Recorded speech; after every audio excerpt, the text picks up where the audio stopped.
This is a very exciting time. You know, every time I come to Sidi Bou Said, there's always another surprise. The people come from around the world to this very special destination, and I'm so excited to be here. The Mediterranean blue trim, the white houses, you know, it makes you feel like you've come home again.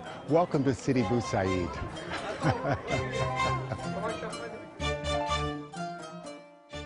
Sidi Bou Said, next to Carthage, a blue and white village overlooking a wonderful marine landscape. As I walk through these cobblestone streets, I discover Sidi Bou Said and their wonderful decorated doors of blue Mediterranean. Sidi Bou Said is filled with lots of Mediterranean blue doors and windows throughout the village. The village of Sidi Bou Said, loved by artists, blends simplicity and class. Its cobblestone streets and alleys abound with whitewashed buildings and beautiful Mediterranean-colored studded doors and ornate iron grills.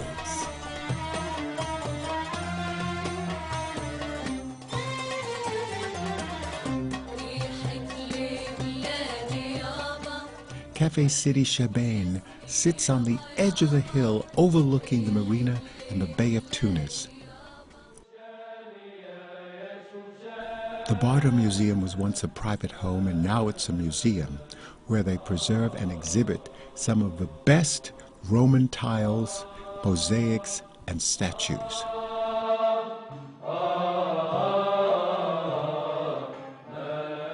This mosaic bath sits in the Bardo.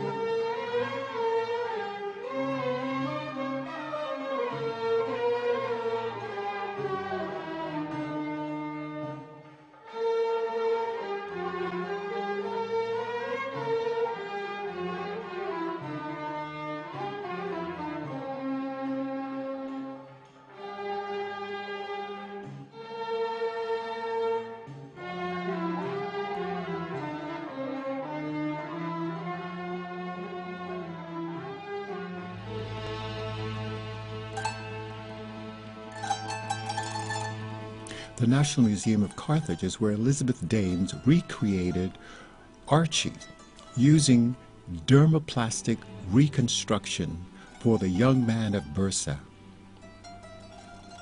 When a Tunisian farmer stumbled upon a 6th century BC grave in 1994, he probably never thought he would one day be able to look into the eyes of a 2,500-year-old man whose skeleton he had discovered, standing 6 feet 6 inches tall.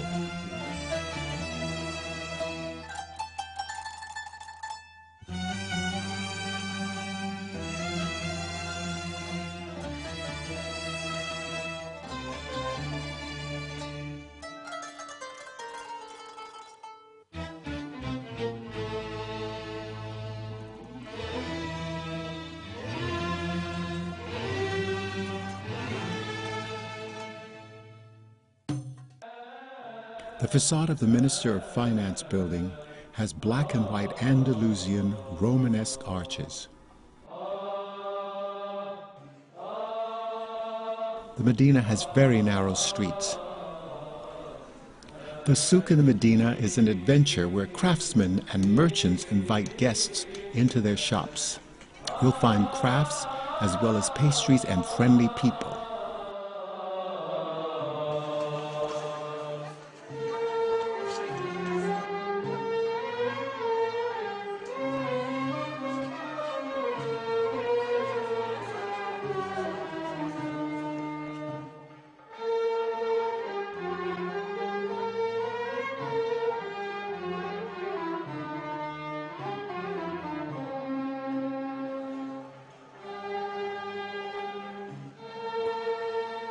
The Mosque of Yusuf Dey is a Turkish mosque from the 17th century.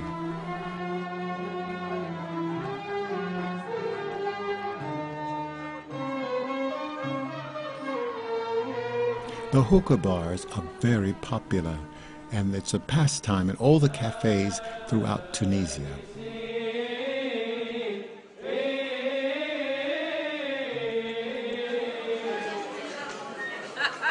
My name is Gemma. I'm a Swiss Tunisian writer, and I would like to say that we are really proud to have now in America a president like Obama. We would never believe that in my whole life that could happen in America. So I think after Bush, this is the first main nice things. The Medina has very narrow streets. We're on top of the world at Dar Medina, and this is a wonderful boutique hotel. We're overlooking the city. We are in the heart of the Medina, actually, and the name is Dar Medina, the house of the Medina. This is actually 18th century house, and for generations, the same family was living here. But the last generation, I mean, parents died, and their daughters and sons decided to, in order to preserve, let's say, this old house and the architecture, traditional architecture, they preferred to use it as a hotel, and Right. it became very actually famous hotel inside the Medina The Medina dates back to what, 17th century? to 7th century. My God, 7th century. 7th century, when the town of Carthage at the end of 7th century was destroyed, Tunis was founded, or the Medina of Tunis was founded. Right, But not all at once. So that's why 17th can be correct for some buildings also. right. So it kept expanding, Right. growing, as Yeah. most cities have done. And what I love is the fact that they have really kept a historic, this is really a historic area. They've preserved their history, and they continue to improve and renovate so that, you know, when people come here, they have a taste of the past. It is UNESCO site since 1979, Right. same year as Carthage. And the interesting thing, too, is that Tunisia as a country has so many wonderful UNESCO heritage sites. We have 7.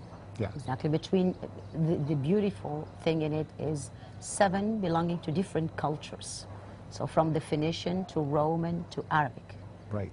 culture. So that's good. Like Tunis is Arabic city, of course. The Medina also has lots of different areas, a shopping area, where you can, which is actually the souk part of it, The where you can souk. buy lots of things like rugs and ceramics and jewelry and dates. And days, yeah. So you can find in the souk, which is the market inside the Medina. Right.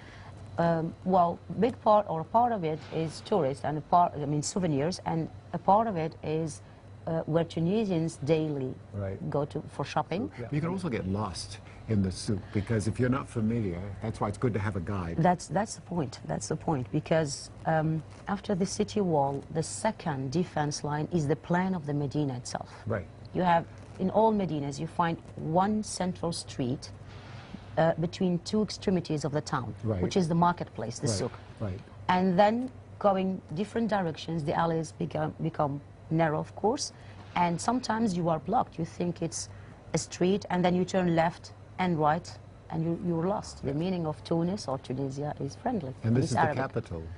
Well, originally it's the name of the town where we are. Right. And then from 13th century, it became the name of the whole country or the kingdom at that time. Right. Well, I can't wait to get down and go to our favorite restaurant and have this wonderful lunch. Yeah, And yeah. to have all these great memories and great food and on the beautiful ceramics at Dar El Jalb. And it's just such a beautiful little palace that everyone should go and have that expensive lunch. Oh my God. Dar or Jalb, dinner. yeah? Yes.